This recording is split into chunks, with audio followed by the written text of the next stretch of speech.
Okay, so, am I a bit disappointed that it wasn't like Goketsu, Saitama, Suiryu? Yes. Am I happy there's no One Punch Man chapter though? Yes. Especially because I really enjoy the specials, mainly because they answer questions that aren't needed for the main story, but as someone who's curious about these kind of things, especially the threat levels I've been curious about for a while, they finally answer them. So, this one doesn't have a particular name or anything, so I'm just going to call it, so basically it's the One Punch Man special, threat levels. And it begins with the chapter just letting us know how threat levels work. So, how it runs down in the Hero Association. So we have, so basically the moment a monster's seen, it's reported, and they have to assign a level to it. Here's the thing though as well. Actually that's a good point now thinking about it. So originally, what I've just thought about this now, I was going to say, like one of the main things we learned through like this first page is quite a few I'm guessing the standard person doesn't know how to rank a monster. So for example, like, I suppose their main priority is to get to safety, of course, and once they're reported, that's that, like, there's a monster, and they leave it to the professionals who do.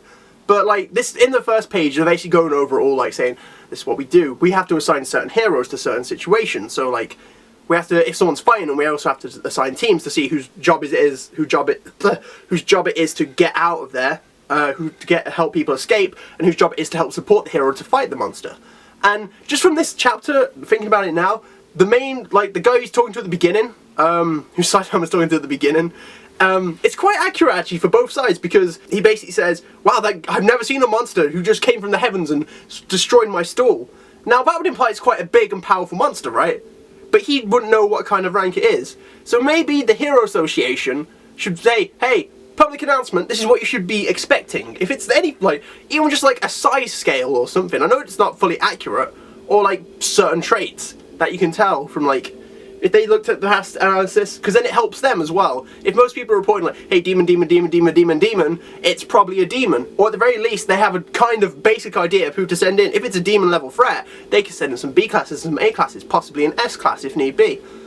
So, and then I just like, I'm just happy whenever Saitama does anything, I'll be honest with you, because I'm a big Saitama fanboy like that, because he goes, you're like, wow, that was such a powerful monster. You beat him one punch, you can't be C class. What do you reckon it was? Tiger? Demon? He's like, I don't know, can I just get a potato please? Like, hey, he doesn't care about that kind of stuff. And it's funny. So then it goes into a bit more detail with them, and it just says the different roles of heroes, so like some team up, some don't, every way. And then it has this nice note, it's like, by the way, heroes are just heroes, and some of them just help out people in general. It had Moonman Rider helping the puppy out the room, like, yeah, that's my boy Moonman Rider, he's doing good stuff. One of my favourite things about the specials as well is they talk about how basically it's a chance to show characters off who wouldn't get their moment who probably won't get their moment in the manga, but they get their moment here. So like Air was a character we've never seen before. He looked cool. He had like an Aboriginal design with a giant boomerang.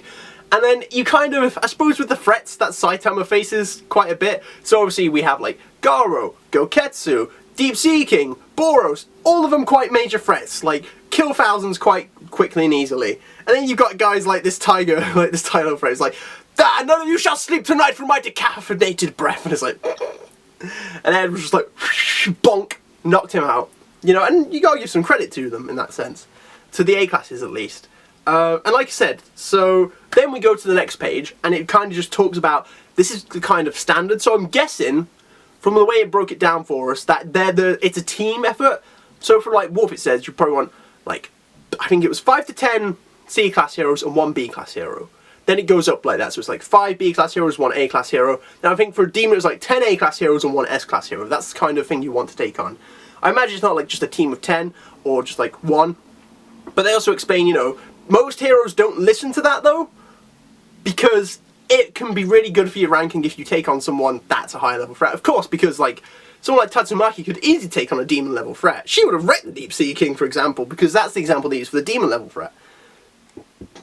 But then they need more information. They can't just say like, this is demon, go get him. Especially because the differences in levels are quite a bit. But quickly, I just want to say, if Krabolante was a tiger level threat, like a pretty major threat to like going to a growing threat to a city, fair play to Saitama for taking him down. So of course this was Saitama before he got any of his strength and his speed and any of his like one punchness. So the fact that he took him down on his own when really it should have been a couple of B class heroes and A class heroes, Saitama was pretty good to begin with. So that kind of explains some stuff about Saitama, I think, at the very least. Yeah, I really like that, though. I was like, fair play, Saitama. Yeah, but with the demon rankings, so for example, they compare, so 2 demon rankings we got. Well, of course, I'll go back to Deep Sea King, probably the most notable demon ranking we've got in a long time, because he had a whole arc dedicated to him. And then we had this new guy. One sec, I'm gonna look up his name. There we go, Macho Daikon, right? And he was basically a giant radish monster, also demon rank. But for him, it took A class, B class, and C class to defeat him, in comparison to someone like the Deep Sea King, who took 3 S classes. On top of that, Sonic, who's basically S class, so I'll count that as 4. 3 S classes. Wait, who was the other S class? Genos? No, 2 S classes plus Sonic, so 3 S classes. A couple of A classes like Lightning Max, Stinger. Yeah, you know what I mean? Basically, it took a lot of people, a lot of B classes, a lot of C classes, and until then they couldn't beat him. It was only when Saitama showed up and bopped him, it was done with. You know? So then we get to the point of, so this is the thing as well, they need to go into more detail. I'm basically criticising it, so, but of course it's not going to happen for comedy reasons as well, because if the Hero Association ranking system gets upgraded as well as that, then they'll eventually realise, hang on, this guy's got some pretty high results, but he's B class, why don't we move him up? But yeah, so for example, it's like Lightning Genji last year. So Lightning Genji, he was fighting those 2, Lightning Genji by no means, I think, is a weak hero. I think he's pretty strong for what he is. He's A class, and he seems to do okay every time we see him. I'm like, fair play Lightning Genji. But he's probably going to be considered weak, or even pushed down a bit, because he couldn't defeat these 2 monsters that he was fighting. However, because he's Lightning Genji, he specialises in electric attacks. But these guys, electricity doesn't work on him. And he was doing his best to hold him off with just his skills, like with the batons alone. But, exactly, you've got to give a bit more information. So be like, hey, this guy is weak to fire. Boom! Or this guy can't stand, basically this guy is strong against electric attacks. Don't send Lightning Genji. They just need these little bits of detail from analysis, and I suppose at the same time, if it's burst thing, they can't really... I also understand that it's a bit inappropriate for me to say, because obviously if like Lightning Genji's the nearest hero and they don't know enough information, he's just going to go out there and try and stop him. But they need this kind of stuff there too. There's a lot of flaws, there's ups and downs. I understand why it doesn't work, but there's also things that annoy me. So, for example, like with the main enemy of this thing, Withered Sprout, you know, he was classified as wolf. Actually, I'm going to quickly say this first. So, one of my favourite things is, we got to see Smileman do some stuff as well. We learned a bit more about Smileman, which makes me worried that he's not going to do as much in the main story. But I think that's fine, because he's got 2 brothers. He's got Angry Man and Sadness Man. And to be fair, we got to see him do some stuff with that giant hammer he's got, which I was happy with, because I like Smileman. Because he's the other person based off of Onpon Man. Onpon Man, just if you don't know, was the original character that inspired One Punch Man off Saitama, especially with his design. So like he's got the red and yellow design, and I'm glad we got to see him do some stuff, because he can hold his own, to be fair. But every time we've seen him, so like literally in the first episode of One Punch Man anime, for example, I think it was like that in the manga as well, he was just flat on his face because he just got the shit knocked out of him by Vaccine Man. There's a lot of nerdy talk going on here. But yeah, Withered Sprout, he's estimated to be wolf, but in reality he's dragon. Now, that's the thing as well. So, they need to kind of get more proof before they give these rankings, because otherwise you're going to send people in who are just going to die. And it's vice versa with the Hero Association, because look at King! King, the strongest man in the world!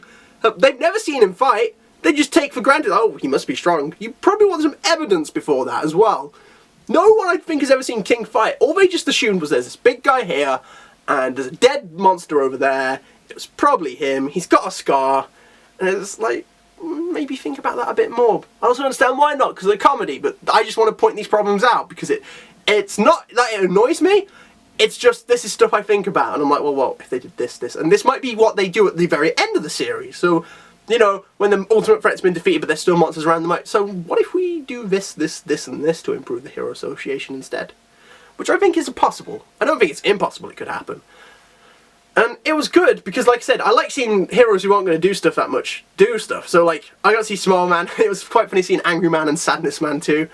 Yeah.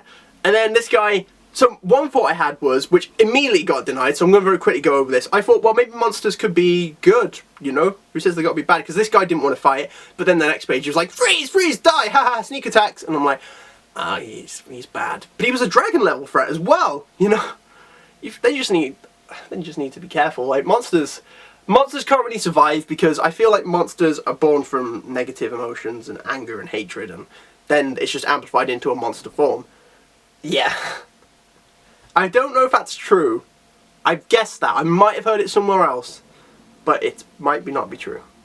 Then also we have my favourite character, of course. He just strolls up, falls on the ice, he's like, ah, and this guy's like, he's not A-class or S-class. This just might be a low ranked hero. He's like, I don't want to harm you, I don't want to harm you, but I love a sneak attack. And sometimes I'm just like, he's like, you froze my baked potato. And he's like, you're a liar! You lie about your strength so people don't help you. He's like, who are you calling a liar? Bop! And I'm like, yes.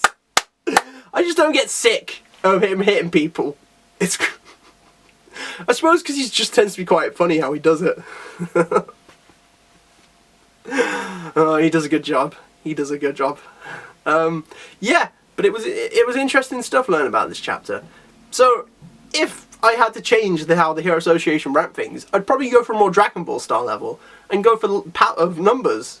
For example, like, try and analyse everyone's strength in the Hero Association and give them numbers.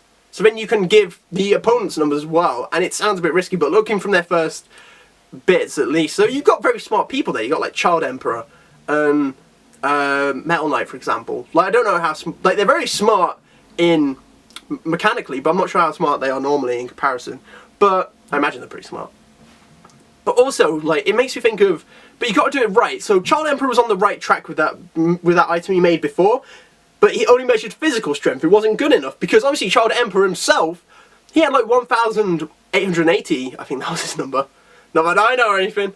And that was a really good number for a child, but that wasn't his true strength because his strength was beyond his mind and the machines he can make. So when he showed up rocking that giant spider armor, that was who he really was, and that wasn't accurate enough to be who he was.